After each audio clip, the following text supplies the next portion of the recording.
tal? ¿Cómo están? Sean todas y todos bienvenidos a este nuevo estreno de El Chile que viene. Conversaciones importantes, fundamentales, por todas las plataformas y pantallas de Súbela. Ya lo ven en pantalla, Ajuste de Cuentas, Salvador Allende y la renovación de las izquierdas. Es la más reciente publicación de nuestro invitado, sociólogo, ensayista y consultor, Eugenio Tironi. Bienvenido al Chile que viene. ¿Cómo estás? Hola. Muchas gracias, Ignacio. Muchas gracias por la invitación. Aplauso espontáneo del equipo. Fui al tiro inmediatamente. Me sentí conmovido por los aplausos. Conmovido. Oye, Eugenio, bueno, vamos a hablar acerca de este texto que lo estoy acomodando ahí para que se pueda ver bien en pantalla. Y a días de una nueva conmemoración, ¿no?, del golpe de Estado, ¿cómo crees tú que es crucial releer la figura y obra de Salvador Allende a partir de este nuevo escrito? Bueno, Salvador Allende tiene muchas facetas. No solamente su inmolación en la moneda, que es lo que quedó más registrado. Él fue un gran luchador popular en buena parte del siglo XX, un forjador de coaliciones, un tipo que creyó en que podía hacer avanzar el progreso social y económico a través de la democracia, contra lo que fue la corriente de la izquierda en su época, que en general a partir de los 60, a partir de la experiencia cubana, comenzó a tener desconfianza en la vía electoral. Bueno, un hombre que sale elegido presidente con un acuerdo y con la venia de la democracia cristiana, porque si no, no habría asumido como tal, porque ganó con un margen muy estrecho de voto. Juran la moneda después de que se mató al comandante en jefe del ejército por un grupo de conspiradores que está probado que habían sido financiados por la CIA norteamericana y que tenían fuertes y profundas redes en las Fuerzas Armadas y en la derecha civil chilena. Entonces es un gobierno que entra en un momento extraordinariamente turbulento. Si nosotros pensamos que Boric entró en un momento difícil porque venía tras el estallido y la pandemia, pucha, pensemos en lo que fue Allende, que venía atrás el asesinato del comandante en jefe del ejército. O sea, una situación muy, muy, muy turbulenta. Él en lugar de apaciguar las cosas, hay que decir, buscó producir cambios fundamentales a través de su programa, del programa de la Unión Popular, que en cierto modo reunía el consenso de la izquierda en esa época, de una izquierda más desarrollista, más cepaliana, que tenía mucha confianza en lo que hacía el Estado. Y ese proyecto se fue encontrando con dificultades cada vez más mayores. Dificultades internas, obviamente, porque se desató la inflación y el desabastecimiento por poner demasiada plata sobre la mesa. Dificultades externas tremendas por el bloqueo de Estados Unidos a los créditos, a los insumos, porque Estados Unidos no aceptó la nacionalización del cobre que planteó Allende. Se encontró también con la indiferencia un poco de la Unión Soviética, que uno suponía que debió haber sido su aliado, porque la Unión Soviética no le tenía mucha fe a esta vía chilena. Y bueno, y se encontró con que los mandos más leales en las Fuerzas Armadas fueron sobrepasados por la oficialidad y por la suboficialidad y por la tropa también golpista, y llegamos al 11 de septiembre. 11 de septiembre que marca un punto de quiebre.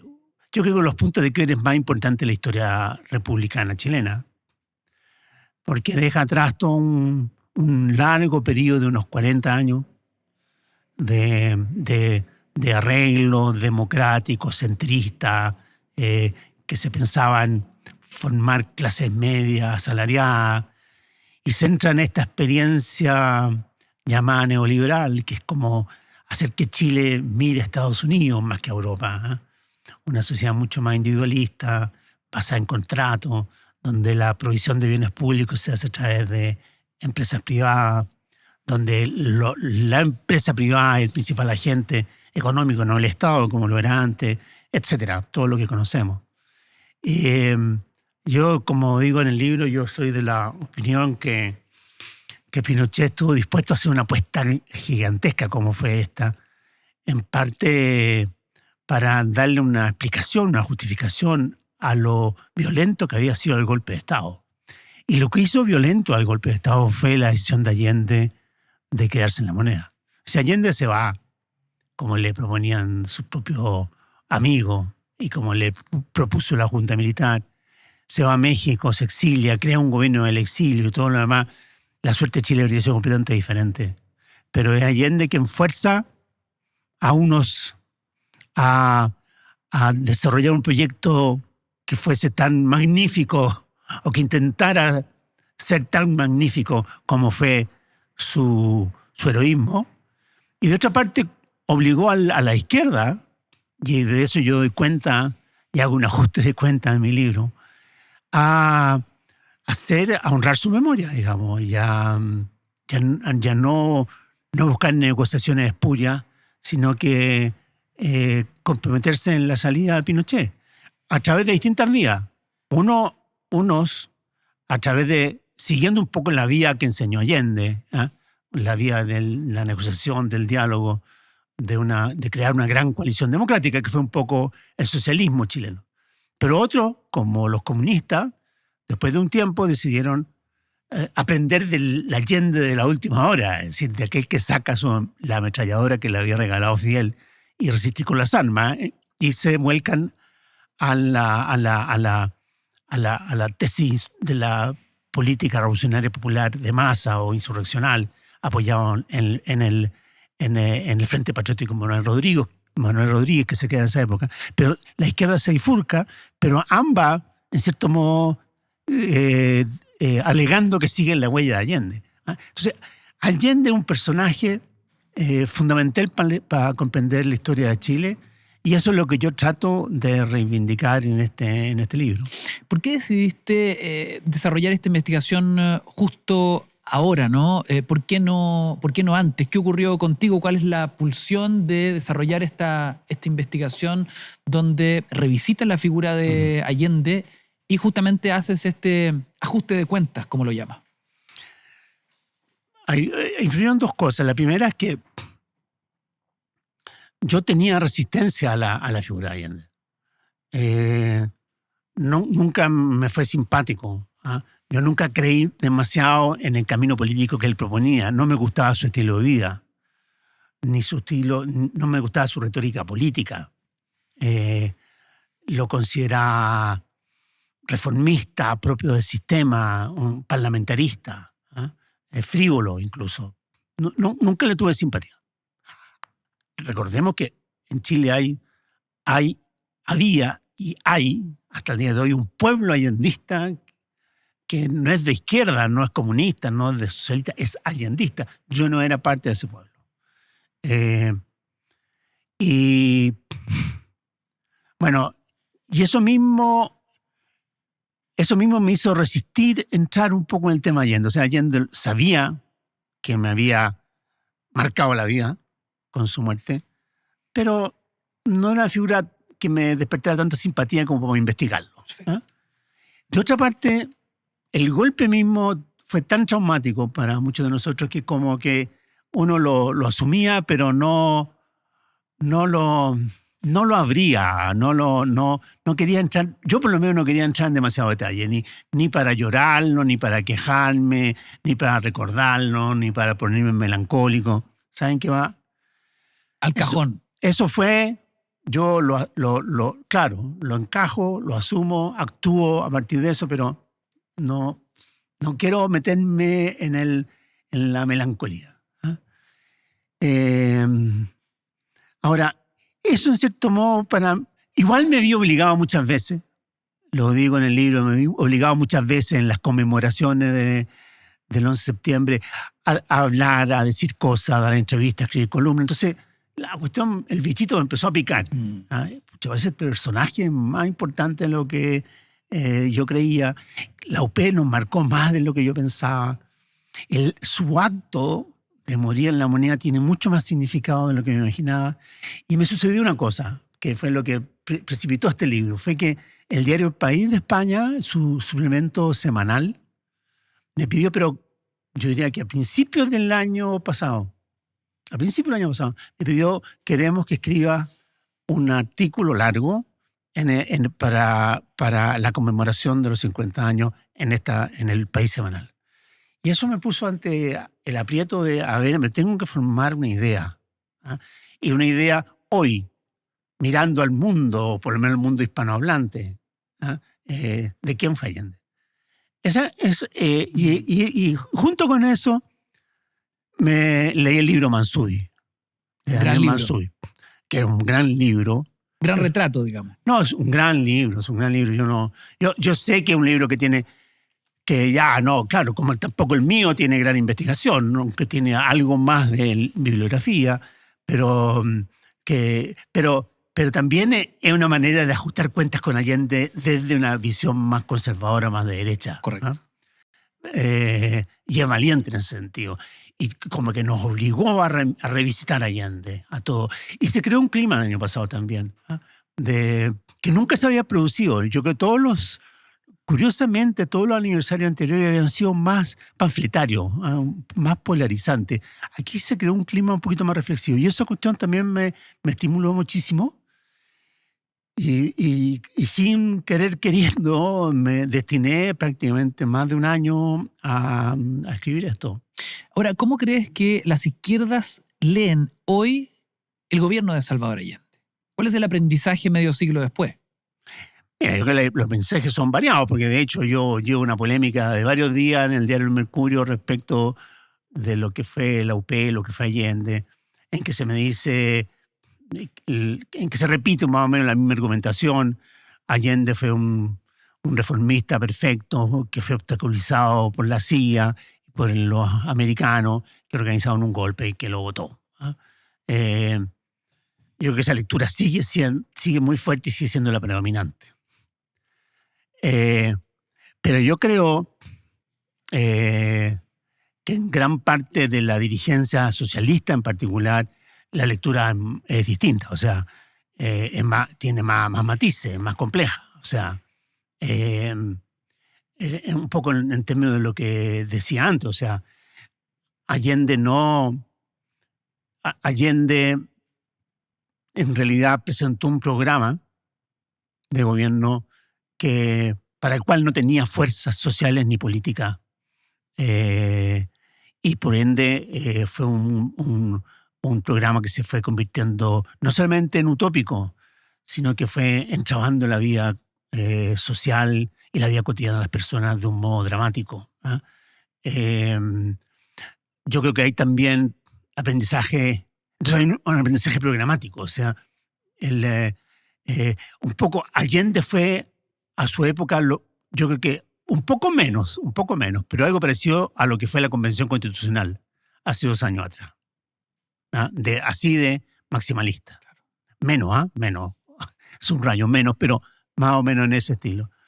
Lo segundo, yo creo que se ha aprendido con el Tú dices tiempo. que Allende fue menos maximalista que la Convención. Mucho menos. Lo de Allende, piensa tú que el programa de Allende era un programa que prácticamente era idéntico al de Tomic, el candidato demócrata cristiano del año 70. Gran parte del programa de Allende habría sido suscrito por la democracia cristiana. Patricio Elwin, que fue un duro adversario de Allende, decía que entre el programa de Allende y el programa de Alessandri, que había sido el candidato de derecha, se creaba con el programa de Allende. O sea, lo de Allende, el programa de Allende formaba parte un poquito del sentido común progresista de la época. No fue elaborado en Moscú ni en La Habana, fue elaborado aquí en la CEPAL, en Vitacura. Entonces, sin embargo, era evidente que no tenía la fuerza para implementarlo. Él pretendió conseguir esa fuerza a través de una política económica muy generosa, pero esa política al final terminó siendo un veneno, terminó siendo como una droga, porque generó la inflación y el desabastecimiento. Yo creo que la izquierda aprendió respecto al maximalismo, por lo menos el así llamado, lo que hoy día llamaríamos el socialismo democrático. Lo segundo que yo creo que se aprendió mucho del gobierno del UP fue el evitar el cuoteo, el control colegiado de la presidencia de la República. Allende allí cometió un enorme error que le entregó demasiado poder a los partidos. Y los partidos tenían capacidad de veto, pero tenían capacidad de veto sobre decisiones tan importantes como sacar o poner un ministro. Incluso querían entrometerse en la designación de los mandos militares. en la política económica. Los partidos se repartían entre sí, efectivamente, en las reparticiones públicas. O sea, la Corfo es socialista, la Dirinco es comunista, esta empresa forestal es del MAPU, y así. O esta otra empresa intervenía, no sé, Mademsa es comunista, y eso fue un problema mayúsculo, porque eso hizo que los problemas de gestión del gobierno fueran altísimos. Yo creo que también Allende se equivocó como leyó la escena internacional. O sea, intentamos una experiencia de este tipo en América Latina, que era un campo americano, digamos, dentro de la Guerra Fría, en un momento en que estaba la guerra de Vietnam. Era una tarea que, como dice Carlos Granés, no era titánica, era faraónica. Y bueno, y yo creo que en general la izquierda aprendió de Allende un poco, la izquierda tradicional aprendió de Allende un poco lo que la izquierda nueva, esta de los Boric, digamos, ha tenido que aprender después de la convención. De esa izquierda te quiero preguntar, porque declaraste, si Allende hubiese tenido la flexibilidad que ha tenido el presidente Boric, no habría habido golpe de Estado. Una declaración que se ha viralizado muchísimo. Interesante reflexionar sobre esa mirada. A ver, yo creo que Allende tenía una cultura parlamentaria, o sea, una cultura de negociación, de concesiones, de acuerdo. Él venía de esa tradición. No venía de un frente revolucionario, no venía de la sierra. Él es un hecho que intentó con cierta timidez, a mi juicio, con más timidez de la necesaria, pero él intentó ese camino desde el principio. De hecho, tuvo que hacer una negociación con la democracia cristiana para ser nominado presidente de la República, para ser designado presidente de la República. Después hubo algunos coqueteos para llegar a un acuerdo más amplio con la democracia cristiana en el año 71, recién asumido, que no fructificaron. Y después hubo varios intentos después, cuando ya las posibilidades eran cada vez menores de un acuerdo, porque ya la cuestión se había polarizado. Hay que subrayar que ni Estados Unidos ni la derecha quería ese acuerdo. Pero tampoco lo quiso una parte importante de su propia coalición, en especial el Partido Socialista, y otros partidos que estaban alrededor de él. Él tuvo una oposición feroz del Partido Socialista a cualquier acuerdo. O sea, si en ese sentido digo yo que si Allende hubiese tenido la libertad de la que ha dispuesto Boric para flexibilizar su oferta y sus promesas originales, para admitir, aceptar y adaptarse a los cambios en el escenario político, como fue post-convención, si hubiese tenido, digamos, la disciplina que han mostrado sus partidos respecto de estos cambios, de estas inflexiones, otro gallo le habría cantado a Allende. Esto es muy interesante porque justamente hoy desde la oposición lo que más se le critica al presidente Boric son estas, comillas, contradicciones o volteretas, como muchas veces se le dice. Claro. ¿Tú lo ves como un gran valor? Por supuesto, por supuesto. Yo creo que esa es la gran enseñanza que nos deja el golpe de Estado, que nosotros, los que éramos jóvenes de izquierda en ese entonces,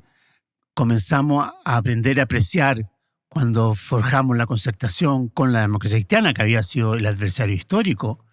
Entre la izquierda y la democracia cristiana habían no distancias morales, habían distancias materiales, había un quiebre, un abismo. No quiero ponerme dramático, pero había un abismo. Y llegar a acuerdo con ellos. Y después fue, yo creo que muy importante la enseñanza de lo que fue el gobierno de Aylwin, porque fue poner esto en movimiento. O sea, sacarlo del plano retórico, del plano de la teoría, y saber y aprender cómo es actuar en un gobierno de coalición, y en un gobierno de coalición que no tiene la mayoría, y no tiene la mayoría no porque no tenga los votos, no tiene la mayoría porque hay ciertos dispositivos que fueron dejados por la dictadura que le impedían a la mayoría ejercer su soberanía. En la medida de lo posible. Y por supuesto, porque no tenía la mayoría en el Senado, porque tenía senador designado, tenía Consejo de Seguridad, tenía un Pinochet omnipotente. O sea, de cierta forma, Boric hereda ese en la medida de lo posible de Elwin en el escenario que le toca. Yo creo que sí, yo creo que si uno tiene que hacer una comparación histórica, Boric está más cerca de Elwin que de Allende, en términos de lo que es su comportamiento. ¿Ah? Y yo no tengo ninguna duda que Allende, como lo estuvo la señora Tencha, su viuda, como lo estuvo Isabel y toda su familia, habrían estado con Elwin. Salvador Allende habría estado igual que su familia con Elwin.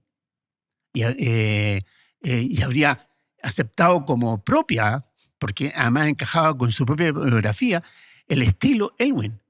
Ahora, un Elwin que también aprendió del drama del 73.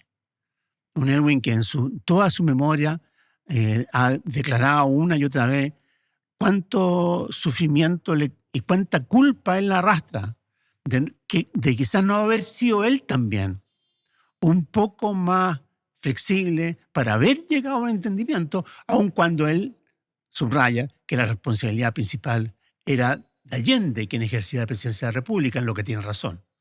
Claro.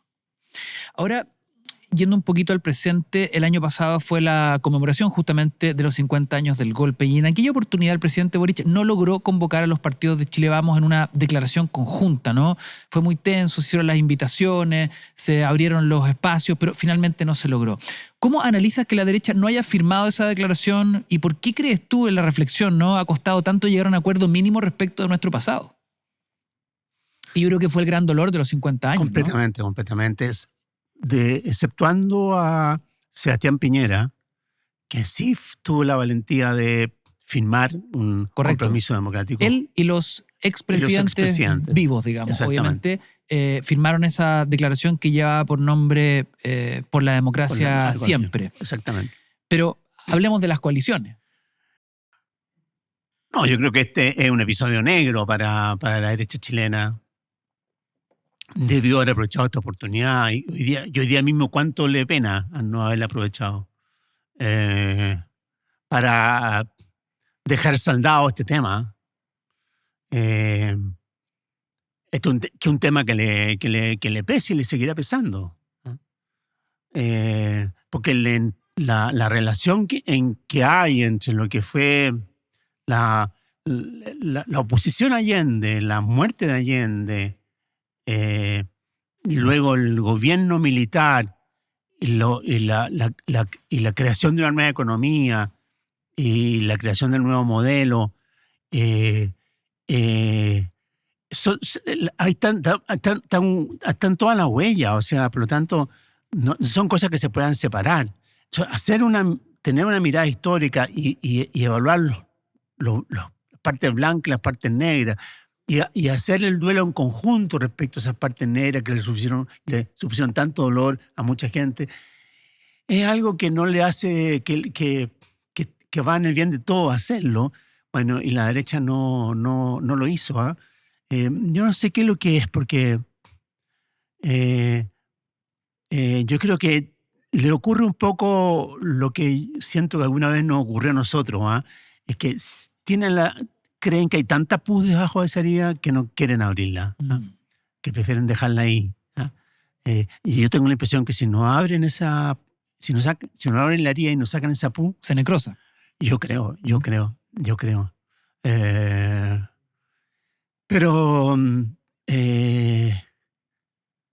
Pero así fue nomás.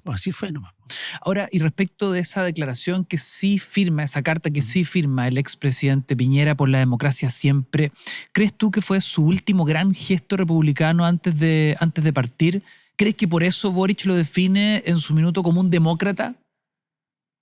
Yo creo que sí. Yo creo que sí. Yo creo que eso creó un nexo muy, muy afectivo y emocional, muy íntimo entre los dos. Yo creo que el presidente Boric se sintió respaldado en un momento muy difícil, muy crítico. Claro, donde se hacía la invitación y no había contraparte, digamos. Claro, pero además que hay que tomar en cuenta Bueno, y también yo creo que el presidente Boric estableció un nexo con Piñera por el hecho de que este propusiera el acuerdo el 14 de noviembre del 2019, Correcto. que fue el que permitió pacificar en parte al país y evitar un conflicto que podría habernos llevado a cualquier parte, ¿ah? Y que se había desatado a partir del 18 de octubre. Allí Piñera hace una cesión de poder y concede la Constitución del 80, que parecía algo intocable. O sea, hace un gesto muy heroico de su parte para salvar la democracia. Yo creo que eso también quedó registrado en la cabeza y en el espíritu del presidente Boric. Entonces yo creo que se creó entre ellos un nexo importante. Lo que sí pienso que cuando se han venido conociendo más cosas de lo que fue ese periodo reciente, yo creo que el presidente Boric tiene como alguna razón para ir yo diría, a reclamar si acaso no fue objeto de un fraude, porque al suponer que le entregaron el manejo, el presidente Piñera le entregó la banda presidencial y la piocha a O'Higgins para que asumiera la cabeza de la jefatura del Estado. Pero lo que se fue viendo lo que se ha venido viendo en estos años, que ese Estado era una carcasa. No tenía policía para defender el orden público, tenía ya el cáncer del crimen organizado expandido, tenía la frontera totalmente porosa por la inmigración ilegal, tenía la inflación desatada, tenía la informalidad, tenía esta red de corrupción que estamos conociendo. O sea, este es un Estado. El Estado que recibe Boric es un Estado que está en una situación límite. ¿Ah? Y este presidente joven, rozagante, que llegó con la idea que iba a manejar aquí más o menos, no hicieron Mercedes-Benz, pero eso nos lleva a otra, sí, claro, a otra analogía. Que hay que echarle benzina y todo. Pero un auto eléctrico, pongamos. Pero pongámosle un vehículo eléctrico. Claro, ya. Electromovilidad. Un Citroën chico, un Golf. ¿Ah? Pero se encontró con lo que agarró fue realmente no lo da ni siquiera para monopatín. Y que tú haces lo más básico es juntar plata para ponerle benzina a las patrullas policiales, o ver cómo retomar el control del sur, ¿ah? O cómo evitar que las fronteras fueran vulneradas así diariamente. O sea, y yo creo que pasar de un sueño más o menos fundacional a manejar una pesadilla heredada no es fácil. Y Boric lo hizo. Y yo en eso reclamo un poquito a Allende, que por las razones que fuera, ya sea porque le faltó a él la energía necesaria o porque los partidos le coartaron libertad, no tuvo la capacidad de asumir esa adaptación. ¿Eso crees es su principal sello a nivel de liderazgo hoy? ¿De Boric? Exacto.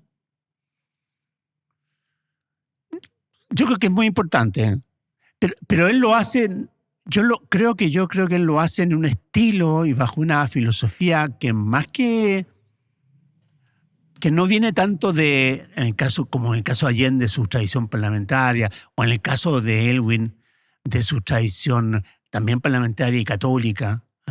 En el caso de él viene mucho más de su condición de millennial, creo yo.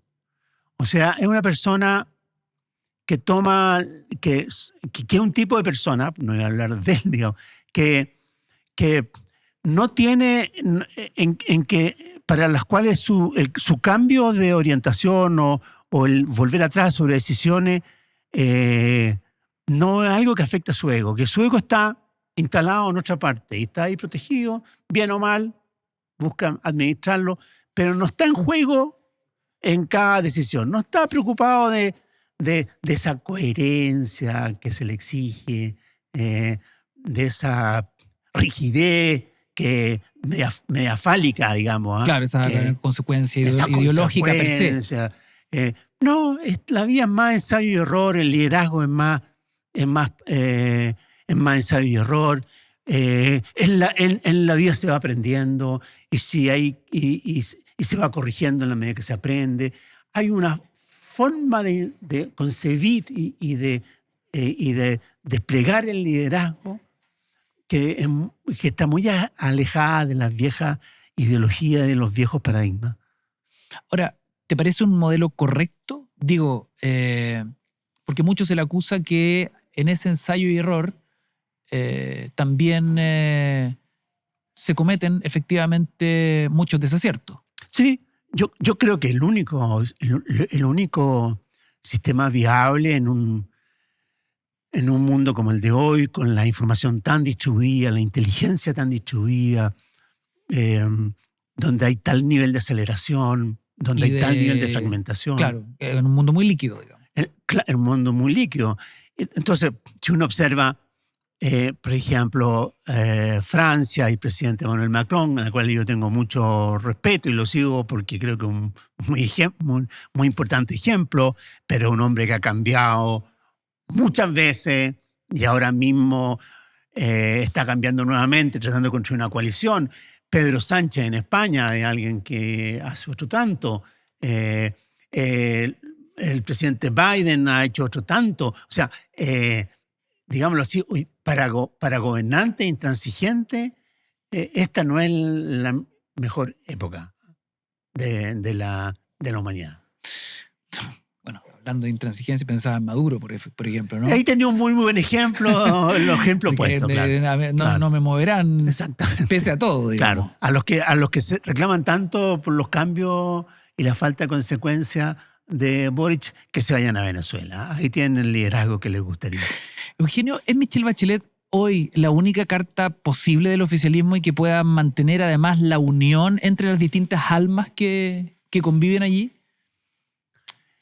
Esto es una pregunta no tan electoral, digamos, porque las encuestas ya sabemos cómo están operando y sabemos también cuál es la posición de la expresidenta respecto de esas encuestas. Estoy hablando de la figura aglutinante de Bachelet. Es que si yo creo que esta coalición que se ha armado un poquito entre dime y direte y un poco de facto, ¿no es cierto? La que se ha ido armando entre Socialismo Democrático, Frente Amplio, Partido Comunista, y cuyo centro hoy día del gobierno, y cuyo eje es Boric, hay que decirlo, que en ese sentido ocurre algo muy parecido a lo que ocurrió con Elwin. Vuelvo a insistir, esa también fue una coalición en su origen, la concertación, que se forjó en forma muy importante en el gobierno, en el seno del gobierno. Bueno, pero si su futuro depende nada más que de un liderazgo como Bachelet, porque el de Boric no va a estar presente en el próximo periodo, sería una coalición que tiene fecha de caducación muy cercana, porque yo no veo que Bachelet vaya a ser candidata. Yo creo que ella está haciendo todo lo posible para insuflar de espíritu, de contenido y de posibilidades de éxito a esta coalición, pero desde afuera. Lo mismo sin duda hace el presidente de la República, su ministro político. Parte del legado y quizás yo creo que el aspecto más importante del legado de Boric va a ser el que deja una coalición viva. Pero esto pero para ello habría que esperar que no dependa del liderazgo de Bachelet. ¿Y ese liderazgo de Bachelet en quién recae? Digamos, ese bacheletismo, ¿en qué figuras con más claridad ves tú son las que reciben todo ese caudal, entendiendo que ella, sabemos, no quiere ser candidata? Yo creo que están muy claras las figuras, que son Claudio Rego, son Carolina Toá, no sé, yo creo que por ahí un Álvaro Elizalde, el mismo Gonzalo Vinter, digamos, aun cuando es de otra generación. Pero estas son las figuras que hoy día, en cierto modo, corporizan esta nueva coalición que es tanto política como cultural, e intergeneracional. Eugenio, te quiero llevar a el escándalo de las últimas semanas, el caso Audios, que ha provocado un nuevo terremoto. La Corte Suprema informó ya la suspensión de la ministra Ángela Vivanco tras conocerse los chateos con Luis Hermosilla. ¿Cuál es tu mirada hoy de los antecedentes que conocemos? Sabemos que esto va minuto a minuto, día a día, ¿no? Parece ser siempre la punta del iceberg. Pero el caso específico, el terremoto que vive hoy la Corte Suprema, ¿cómo lo lees? Mayúsculo, mayúsculo. Porque, no sé, porque como que confirma los peores presagios y aquellos cuentos que uno escuchaba y que asignaba teorías conspirativas. Y es que el Poder Judicial es dominado desde afuera por operadores que tienen redes además bastante sofisticadas. Tienen una múltiples intermediarios y múltiples sistemas, como insisto, bien sofisticados, para desarrollar y para pasar por caja estos favores de tráfico de influencia. Y porque uno imaginaba que el Poder Judicial podía tener un montón de defectos, podía ser a veces arbitrario, podía ser a veces un poco autoritario en sus resoluciones, o sea, podría ser a veces, quizá incluso a veces un poco pedestre en sus resoluciones. Podía no haberse modernizado, pero encontrarse con un caso de una ministra de la Corte Suprema en que está abiertamente envuelta en este tipo de operaciones es sumamente preocupante. Yo creo que urge, porque ya la convención, los expertos, incluso el segundo proceso constitucional que también fue rechazado, todos plantearon de que había que modificar este sistema de nominación. Exacto. Entonces hay que cambiarlo ya, porque esto corroe lo esencial, digámoslo así, del sistema democrático, que es finalmente que los conflictos en última instancia son dirimidos por una instancia independiente como es el sistema judicial. Si eso está quebrado, todo lo que escriben los columnistas los días domingos realmente no vale nada. Son burbujas. La gran preocupación hoy es los columnistas, en estas teorías conspirativas o de enorme desconfianza de la población. Uno dice, bueno, ¿habrán más Ángelas Vivanco? ¿Cuántos Luis Hermosilla hay operando en el Poder Judicial? ¿Qué tan extendida es la práctica? ¿O este es solo un caso aislado? No, yo no me atrevería a decir que este es un caso aislado. Quizás este es un caso que tiene más espectacularidad, por tratarse de quiénes se trata, por las redes que están envueltas. Pero yo creo que a nivel más no encontraría ninguna razón para que a niveles intermedios, a niveles inferiores, y sin este nivel, como digo, de espectacularidad, se dé algo parecido. Y lamentablemente tenemos que decir lo mismo respecto a otras situaciones que se han conocido, que es en relación con impuestos internos o la Tesorería General de la República. Como antes lo vimos respecto a las fuerzas armadas, carabineros. O sea, estamos ante una metástasis que hemos venido observando, frente a la cual hemos venido actuando. Hay que reconocer lo que fue la Comisión Engel bajo Bachelet, que mostró, como recordaba el propio Eduardo Engel en una entrevista al fin de semana, de que toman medidas adecuadas, se puede contener, se puede detener, se puede revertir, pero nos falta todavía un paquete muy amplio de medidas para corregir esto. Y también hay que decir que tenemos que conversar respecto a lo que estimula esto. ¿Qué es lo que está detrás de esto? hay un nivel de codicia, un sentimiento de omnipotencia, un grado de soberbia, de que esta idea que el dinero lo compra todo, ¿ah? Que realmente no está, frente a las cuales las instituciones bastante poco lo que pueden hacer. No, es una dura reflexión. De hecho, y sumando más que antecedentes, percepciones, ¿no? Abro comillas, estamos frente a la peor crisis en la Corte Suprema de nuestro país, dijo el senador socialista Juan Luis Castro en Mesa Central de Canal 3. ¿Estás de acuerdo? ¿Es esta la peor crisis que ha enfrentado la Corte Suprema? Yo no tengo elementos de juicio porque, como se ha recordado estos últimos días, la Corte Suprema ha enfrentado otros casos muy complicados que tuvieron que ver con derechos humanos, que tuvieron que ver con este ministro Correa Bulo, que han tenido que ver con otros ministros que han sido acusados. Pero siempre esos fueron casos, si se quiere, un poco más acotados y sobre todo menos visibles, más complejos de entender, ¿ah? Más técnicos. Este caso tiene unos ribetes de escándalo por la manera como surgen, por el tipo de conversaciones y por las redes sociales. Claro. Vivimos otro tiempo. Mira, no sé si la cuestión no es competir si este es el mayor o no es el mayor caso, pero es un caso gravísimo. Bueno, justamente cómo lo lee la ciudadanía, es interesante hablar sobre el tema de probidad de percepción de la corrupción en nuestro país. Digo esto porque ya salieron los primeros sondeos que indican cómo esto ha golpeado a todas las coaliciones, pero principalmente a Chile Vamos. Y eso te quería preguntar, ¿qué tanto daño le hace el caso Audios a la derecha y al piñerismo por la vinculación estrecha entre Luis Hermosilla y Andrés Chadwick?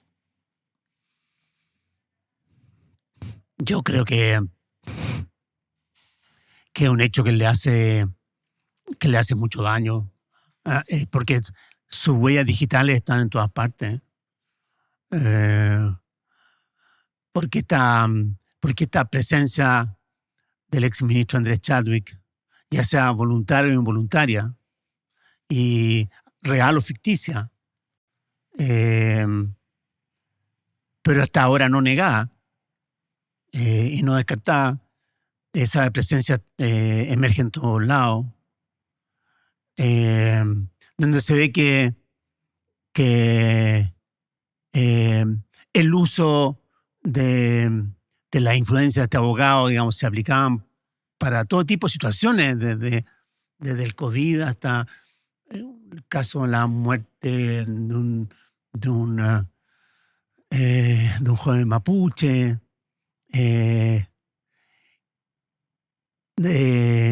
donde parecen redes que además se han extendido hasta después de la salida del gobierno. Entonces, no, yo creo que yo no sabría decir cómo puede enfrentar esto Chile Vamos, pero de que lo está golpeando muy fuertemente. ¿Esto podría llegar incluso a afectar sus intereses electorales para la próxima presidencial? Pienso en la figura, por ejemplo, de Evelyn Matei, quien acaba de declarar, llevo 20 años diciendo que hay que investigar la corrupción, no me escucharon. Me imagino también poniendo paño frío a cómo esto puede ir dañando a su coalición, la que la apoya para una próxima elección. Sí, yo creo que... ¿Qué tan profundo o extendido puede llegar a ser el daño del caso Audios, del caso Hermosilla? Yo personalmente opino que la derecha llegó a su pico hace unos meses atrás. Llegó a su pico, de hecho, llegó a su pico el 4 de septiembre de 2022. 2022 fue así. Tú dices su pic electoral y de apoyo a opinión pública, de influencia, pero de ahí no ha seguido creciendo, ha ido decayendo. O sea, el Partido Republicano le toca manejar el camión, que fue el Consejo Constitucional, y lo chocó. La La derecha, que era la copiloto del camión, se vio que no tenía, la derecha tradicional, influencia sobre el piloto y lo dejó hacer. Por lo tanto, fue corresponsable del choque que llevó al fracaso del Consejo Constitucional. Después, buena parte de las banderas de seguridad, de orden, de control de la inflación, fueron hechas propias por el gobierno, que lo ha mostrado en esta materia, no digamos éxitos, pero sí por lo menos energía y resolución. Yo creo además que el discurso crítico y en general siempre destructivo ha venido cansando a la población, ha venido desgastándose por lo tanto. Y esto ha hecho que el oficialismo, le pasó un poquito al oficialismo como como a los demócratas en Estados Unidos, ¿ah? Que de pronto parecían totalmente hundidos, aplastados como por una fatalidad, y es que era que la derecha ganaba y que Matei era inalcanzable, a una situación en la cual en realidad esto parece estar mucho más a la mano, ¿eh? Yo diría sin duda que el caballo que está siendo pillado es la derecha, ¿eh? Y es Evelyn Matei. Entonces le ha vuelto al alma al cuerpo, no hay ninguna duda, a las fuerzas que andan del centro a la izquierda.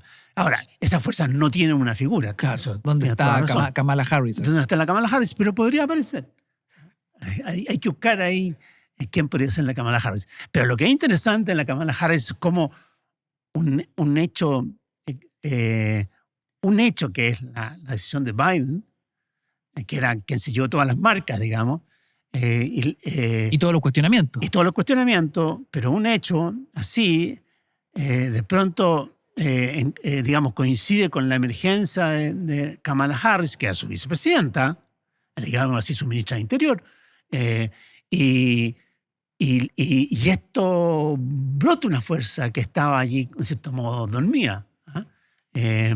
Entonces, yo tengo la impresión que hoy día en Chile el mundo de la centroizquierda tiene mucho más fuerza de la que parecía tener, y mucho más, de alguna manera,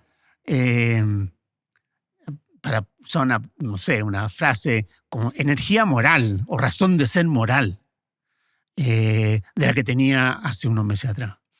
Eugenio Tironi, ¿cómo ves el Chile que viene? Yo soy un porfiadísimo optimista, yo lo veo bien el Chile que viene. Cuando estoy aquí, veo este lugar, cuando ve a los muchachos y muchachas estudiando masivamente en la universidad y haciendo sus diplomados y sus posgrados, cuando uno ve un consultorio de salud en una zona rural, cuando uno ve lo que está pasando con el cine, en cierto modo con el teatro, con la literatura chilena, no sé, que tenemos simultáneamente, no sé, a Pablo Larraín, la Manuel Infante, la Batut, Rodolfo Guzmán en la escena global. Yo pienso, ¿por qué tendría que irnos mal? ¿Por qué habría de irnos mal? Yo sé que tenemos un montón de problemas institucionales. No hemos sabido bien todavía cómo encajar la inmigración, que es un problema para todas las sociedades. Tenemos muchos problemas, pero invisible y subterráneamente hemos venido creando condiciones que nos debieran hacer capaces de enfrentar en forma bastante con inteligencia compartida los nuevos desafíos. Eugenio, te quiero agradecer esta conversación donde hemos repasado la historia, medio siglo, sin ir más lejos, y lectura recomendada, este ajuste de cuentas. Ahí lo pueden ver ya en librerías. Así es. Lo nuevo de Eugenio Tironi. Muchas gracias por visitarnos hoy. Siempre, un agrado. Y nuestros cortes, todos nuestros destacados a través de las redes de Súbela News y Súbela. Nos escuchamos y nos vemos en un próximo estreno. Hasta la próxima.